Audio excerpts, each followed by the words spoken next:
Being betrayed doesn't just hurt once.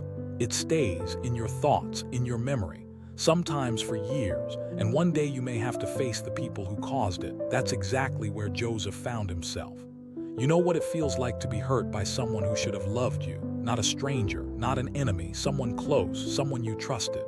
And the hardest part isn't always what they did, it's what stayed with you after. The memory, the questions, the silence. Time passes, life moves forward.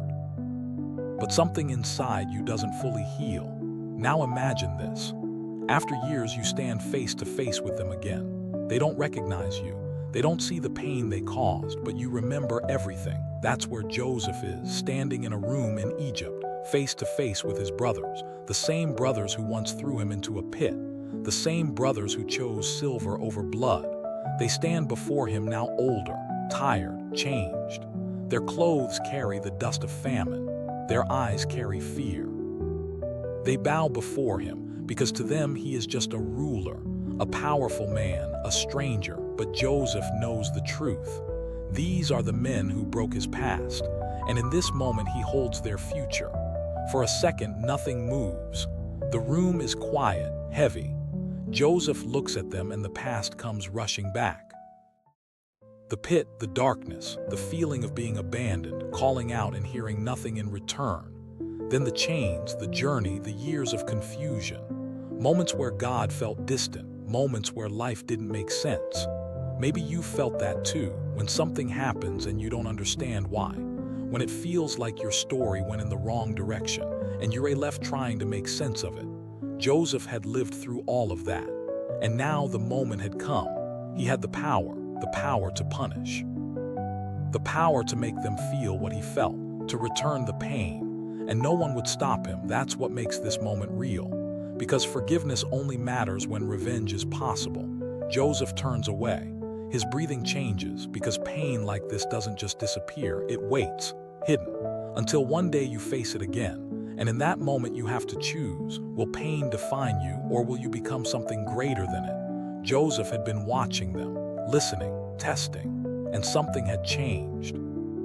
These were not the same men. Time had shaped them. Guilt had followed them and Joseph could see it. The room feels smaller now, the air heavier.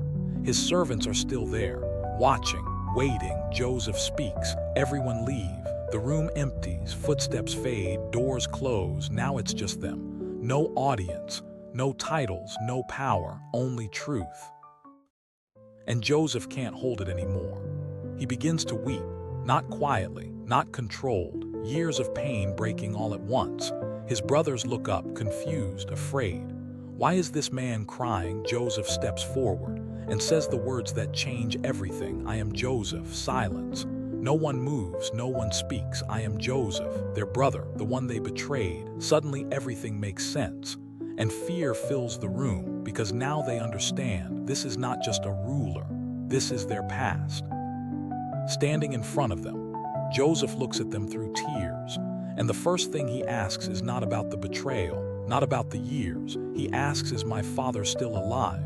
Even after everything love remained, but they cannot answer because guilt has taken their voice.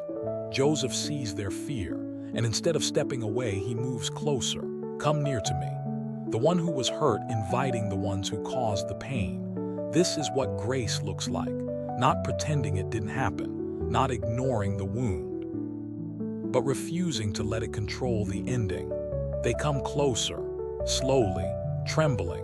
I am your brother Joseph, the one you sold. He speaks the truth clearly, because real forgiveness doesn't hide what happened. Then he says something unexpected. Do not be afraid. Do not be angry with yourselves. God sent me here before you to preserve life. Think about that.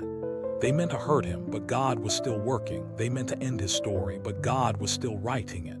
Joseph wasn't saved from the pain. He was sustained through it.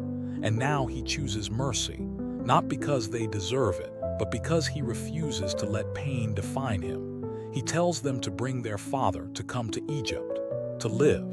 The one they rejected becomes the one who saves them. Joseph embraces them, one by one.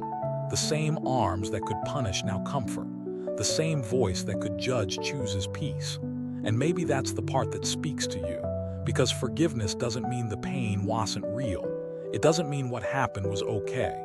It means you are no longer letting it control who you become. Maybe your story feels unfinished. Maybe there's something in your past that still hurts when you think about it. If so, remember this moment. Joseph didn't deny the pain, but he refused to let it define him. What was meant for harm, God used for good. And sometimes the greatest miracle is not escaping the pain. It's becoming someone that pain could not destroy. And in that room in Egypt, the past lost its power. Not because it was forgotten, but because it was forgiven.